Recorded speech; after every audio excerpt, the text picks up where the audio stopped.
Oh man, I didn't even tell y'all what happened last night. I kind of did, but I think I gave the short version. I'll give a little extended version. So I was excited because I knew yesterday was going to be the first day I pulled the cells, and I was actually only going to pull the front cell, the jib, the Genoa, not the main cell, because I wanted to fill each one separately to see what they did. And so I start with the front cell, and so we're going, and we're going around the lake, and it's a good sized lake. I don't know, 5 to 9 miles all the way around, but we go all the way to the other side. Okay, because I was so excited to pull the cells today, which is a big deal because if you're going to sell a boat, that's really. Yesterday was the first day we really sold the boat. Okay, but I was kind of inching my way in because that's kind of how I operate. Also, I'll be honest, I was scared. I'm like real intimidated by anything new like this. That's this much machinery, and my kids are in there, and blah blah blah. And this is not only for the piece, but coming out here when it's slow is a great time for us to practice. And I just put beef tallow on my eyes. I put it on my skin all the time. That stuff is so good.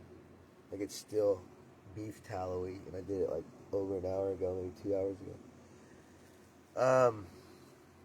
So I'm so excited to do the sales. I forget to grab the gas can that I intentionally brought from home up here so I could fill it up because I knew we'd already been out 3 times or so. And so we get across the other side of the lake and putt, putt, putt, putt. And I'm like, oh, goodness gracious, we ran out of gas. And I'm thinking, what are we going to do? The boat's starting to float over to the side, to the sandbar. I get out of it and push the boat back toward. I'm trying to think I'm just brainstorming. Because I'm like, you can't call AAA. I'm not going to call up one of my, hey, can you come and, go grab a boat and come bring me a gallon of gas. So I'm literally tripping, and I just, after sitting and praying for a while, I was like, you know what, you're here out here to sell the boat, sell the boat. So I pulled the sails. The wind was light yesterday, light. So I might have moved 30 yards in the first 90 minutes. Okay, so after the second hour rolls through, and then we go over the third hour. I'm just like, I'm losing hope, and I'm getting scared because I'm thinking the boat doesn't have lights on the outside yet, so we got to turn on the interior, which means it's going to run the battery down.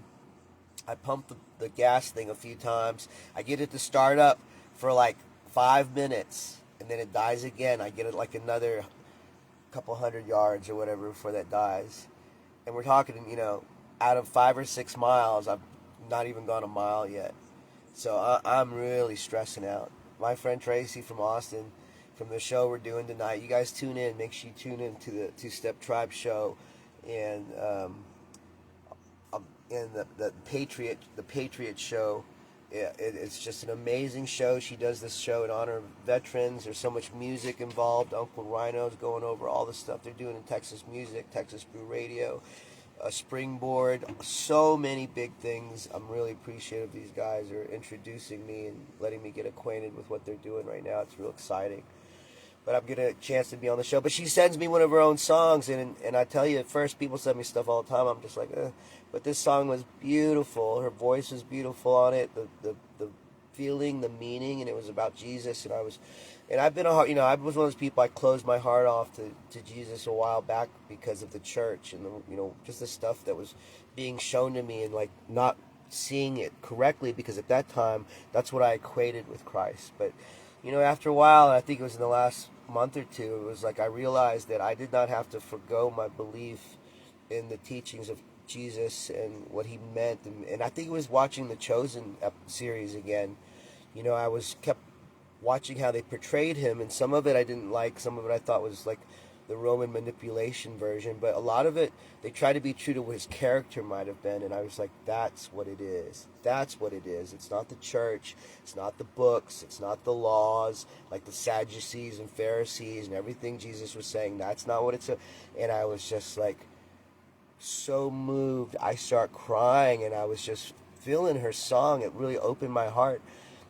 Things, especially for musicians, not all musicians know this. It's not just your heart and your story, but you summon that energy. And I felt the energy and the love, and I felt her summon Christ, like she's like with her song. And while I'm listening to the song, the wind picks up, and I literally do almost half the distance. And then it stopped. I listened to the song 4 or 5 times, and it did half. And I was like, I'm gonna listen to this. And I put it back on, and I got all the way back. And like, I'm really freaking out because I couldn't believe that I was witnessing what I felt like was a miracle. And but we got back to the pier, to the slips, and the wind was blowing so hard I could not get. Over an hour I tried to get into the slip, and you have to remember, most people motor in, and the slips are designed to be motored in, so they're tight and small, and you got to go down this thing. And I just could not do it. And I got blown to one side, got pushed into a bar. I literally prayed like Samson because it was so heavy. I didn't think I was like, Jesus, give me the strength. And I pushed the boat back into the center. I'm trying some more. Same thing happens again. Almost an hour and a half in, we get pushed to the side with the rocks. And I actually hear the rocks hit the boat a little bit. I jump out and I try to stop it. And then at that point, I'm like, guys, we got to get out of the boat. So I tied the boat off at a tree that was there by the rocks. The wind was pushing it away from the rocks. We go up through the backyard, through there's mansions all around the lake. So we go through someone's mansion, backyard, and we go to the street, and we walk around. And it wasn't far. It was literally, like, we could literally see, from where we were at, we could see the marina. So we just had to walk around. And I'm like, what are we going to do? What are we going to do? I'm like, let's go eat breakfast. Let's go take a minute. It's dark. We literally get back at 5:30, 6 in the morning. I see the sun's going to come up at around 7-ish. I'm like, you know what? I'm getting in my kayak because I was determined.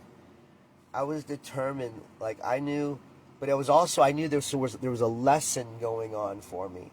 Not only in re-embracing the power of Christ, but re-embracing my ability to get it done and to do things. And I don't believe in doing things on your own, even though I've done a lot of things on my own. I believe in the team, the right team. And I have great friends in my life. Most of my band guys have been with me since the beginning. And they've been with me through my highs and lows. And for a lot of people, if you don't know, I went through like a 10-year mourning period that went from my divorce to my dad's death to my ex-wife's death, and it all hit like in the same 7-year period. And so I went through this real big mourning period, and I can, and I get why people distance themselves. Most people don't want to deal with death or even acknowledge it. They just want to avoid it and ignore it. So I get why a lot of people may have not wanted to share my company in that time. It wasn't the best. I was most definitely mourning, but it was what I felt like I needed to do because I don't like to stuff things down. I like to express how I feel, get it out, get it away. And the reason is I've been really happy for a while. I still, lament their passings and those things that occurred in the past 15 years in that season that I was intentionally put through to grow. But I only look at it now for the wisdom and the beauty and what they meant to me. And so when we got back, I'm like, I'm getting in my kayak with the gas. I got the gas. I'm going to the kayak. I'm like, and I didn't know if we had ran the engine down because of the battery, because I thought we had, because we had to leave the light on so the boat could be seen in the dark by the other boats, and nobody could hear us. We were yelling at other boats and music so loud. And I get out there, and there's a crank thing. I pull the thing, and I get it going, and I'm just like, and I go whipping around, and I'm literally right around this little cove to where the boys were, and they're all waiting for me. They got out of the car, and they knew I was coming, and they see me, and they start jumping up and down because we had a heck of a night. And you know how much it's stressing me out, so imagine how much it was stressing them. And they're jumping up and down. They can't believe it. And I'm telling them, baby God, your daddy loves you, and he will do anything. I literally thought I was going to have to sacrifice my life to make sure the boys were okay. And I got back, cleaned it up, back to normal, and all before the sun came up.